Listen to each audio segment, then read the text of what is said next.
Pantauan tim liputan di Pasar Simpang Periuk, Kota Lubuk Linggau, Sumatera Selatan, harga komoditi cabai merah di pasaran mulai kembali merangkak naik hingga 100%.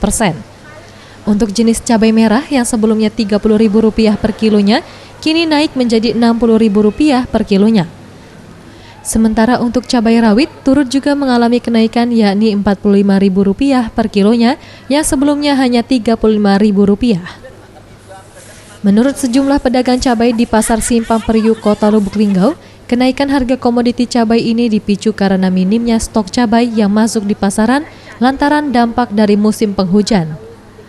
Selain itu, kenaikan harga juga dipengaruhi mulai meningkatnya daya beli masyarakat jelang hari Natal dan Tahun Baru.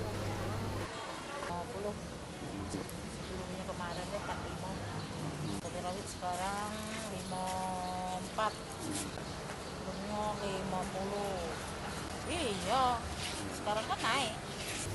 Para pedagang memperkirakan harga cabai akan terus mengalami kenaikan hingga mendekati hari Natal dan perayaan Tahun Baru. Ferry Setiawan, Sriwijaya TV.